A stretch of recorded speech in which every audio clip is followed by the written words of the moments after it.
Dialectical Journal Unit 5, Part 2.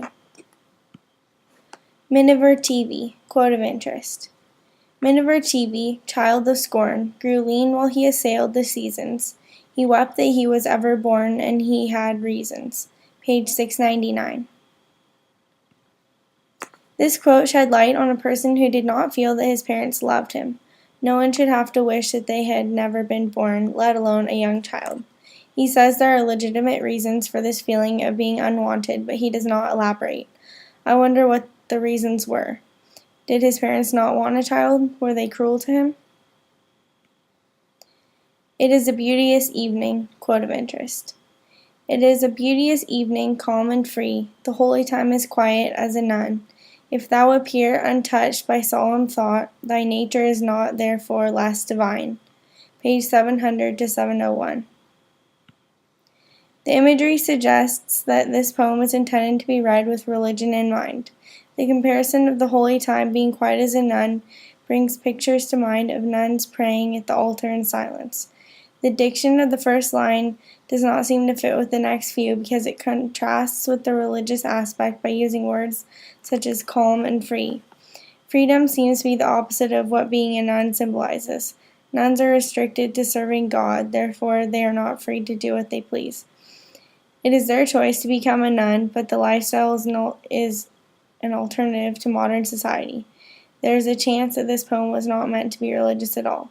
It could have been representative of the repression experienced by numerous races, ethnicities, and women. Delight in disorder, quote of interest. A sweet disorder is in the dress kindles in clothes a wantonness, a careless shoestring, in whose tie I see wild chivalry. Do more bewitch me than when art is too precise in every part. Page 701. The narrator conveys his opinion that most women are too put together for his taste by stating that the promiscuous women are more interesting and attractive to him because of their sweet disorder. He compares the mainstream women to art that is too precise, implying that perfection lies not in the accuracy but in the inaccuracy. The women he refers to as wantonness are those who have rebelled against the standard of what is expected of them. Rape, quote of interest. There is a cop who is both prowler and father. He comes from your block, grew up with your brothers, had certain ideals. You hardly know him in his boots and silver badge, on horseback, one hand touching his gun. He and his stallion clop like warlords among the trash. His ideals stand in the air, a frozen cloud from between his unsmiling lips. Page 702. I was perplexed by Rich's use of the word father to describe a rapist because there does not seem to be anything fatherly about them. They are not caring or respectful. But then I got thinking about how parents have power over their children. This allowed me to understand the comparison because the man in the poem has the ability to make anyone do what he wants because he has the tools to put a person in jail or even kill them. I was not sure if he was truly a cop or if that was symbolic, but it appears to make sense either way. First death in Nova Scotia, quote of interest. In the cold, cold parlor, my mother laid out Arthur beneath the chromographs. Below them on the table stood a stuffed loon, shot and stuffed by Uncle Arthur, Arthur's father. Page 704.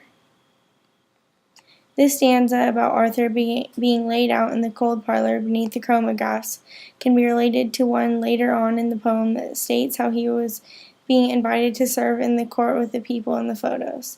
The poet wrote this piece from the point of view of a child, therefore he or she does not fully grasp the finality of death. I was reminded of The Great Gatsby because they did not send the child to the morgue. Meeting at night, quote of interest. And the startled little waves that leap in fiery ringlets from their sleep, and a voice less loud through its joys and fears than the two hearts beating each to each. While reading this poem, I was able to imagine each line vividly. The section I chose to analyze was particularly attention-grabbing because the waves seemed to be personified as little children. The syntax used by Browning contributed to them being perceived in this light. The second to the last line caused me to stop and wonder why the woman was frightened. Where was her fear directed? I assumed it was not at the man who she loved, because that would not coincide with her being excited to see him. Heat.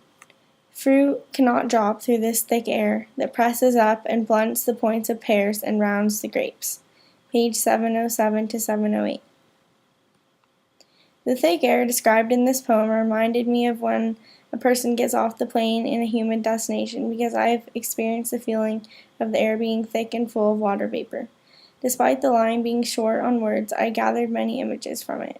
Fruit grows in tropical places that are humid, so I pictured fruit trees growing wildly in the muggy climate. Neutral tones, quote of interest. And a few leaves lay on the starving sod, they had fallen from an ash and were gray. And some words played between us to and fro, on which lost the more by our love. The smile in your mouth was the deadest thing, alive enough to have strength to die. Page 708. This passage presented the reader with an overwhelming feeling that something or someone was about to die. The starving sod implied that the fuel was running out. The reader found out that the love was dying between two people, that they were no longer feeding the fire that was their relationship. The light, airy syntax of words playing between them is sharply contrasted with the fact that the more they talk, the less their love remains. The dead smile that is alive enough to die was a depressing viewpoint that hinted at the sourness between the